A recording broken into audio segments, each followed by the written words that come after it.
special to deal with these thunderstorms tonight. That's very rain. stressful. Oh. Yeah. And, you feel for all those football games out there, the coaches, the kids, the fans, they're all ready to play. Oh, yes.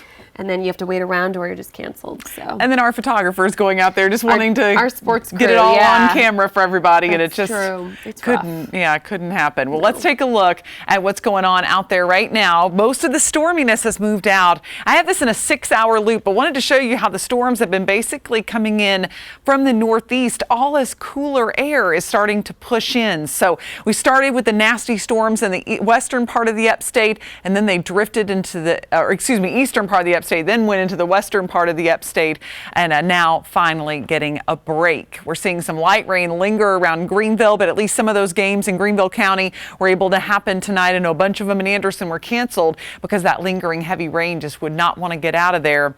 Now it's starting to slide into northeast Georgia. In the mountains, we're looking at mostly dry conditions. We do have a heavy downpour, though, over in McDowell County. Tonight, it's the harvest moon, and it's going to be very difficult to see it. We actually have a camera that's been aimed up there trying to find it, but the clouds just really obscuring that beautiful full moon tonight. It'll be completely full just after midnight tonight. I say a decent view, probably much, much later as the clouds begin to break up a little bit. But it's the closest moon to the fall equinox, so if you get a chance to check it out. And of course, it's Friday the 13th, so no wonder we have such bad luck with trying to get the moon on camera and with getting games in tonight. What a mess.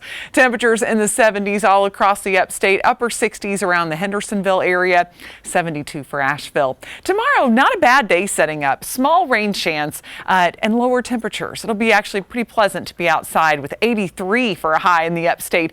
We made it to 96 yesterday, just to give you a little perspective. 79 by the end of the day in the mountains, starting in the mid 60s. So on the Carolina Sky Meter, with that low rain chance, we had to bump it down a little bit. We'll give it an 8 since we're finally getting temperatures that are more normal for this time of year. On Futurecast, you can see we'll start with clouds, maybe a shower or two. Afternoon, a few showers get going in the mountains, and they'll try to get into the upstate, but not a whole lot of luck here. I think we're going to stay mostly dry in upstate areas, and that'll be the case on Sunday, too. Now, of course, we're watching Tropical Depression number 9 over the Bahamas. This is familiar territory as Dorian was close to this area just a couple of weeks ago.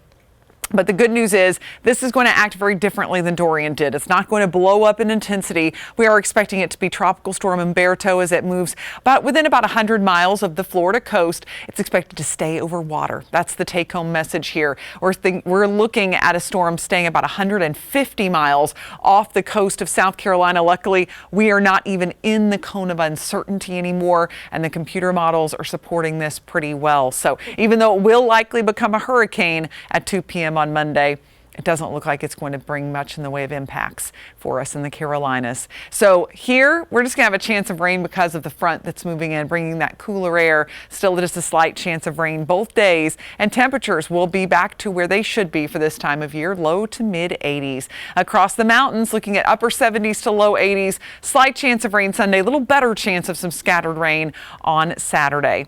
So next 7 days, notice that we dry out toward early next week. It looks pretty good. And then a slight chance of rain Wednesday and Thursday. That's with another front. We're going to start to see a more progressive pattern here to help try to cool us down so that by Friday, we could have sunshine in 70s. What a difference it'll be for high school football. I think our whole crew, the fans, the players all deserve some better weather for next Friday. And it is time for the riding forecast. It is sponsored by Harley-Davidson of Greenville. And you know what? If you're going to be out on the roads this weekend, just be a little bit careful. It's going to be a bit wet on roads at times, but at least it's not going to be as hot. And we're not looking at major downpours here, but a few scattered showers possible on Saturday and Sunday. And in the mountains, if you're taking in some of those scenic routes, near 80 degrees expected with scattered rain mainly after about 1 in the afternoon rather. So the morning should be a little better time to get out and about. Of course, we'll keep you posted throughout the rest of the newscast, Tori.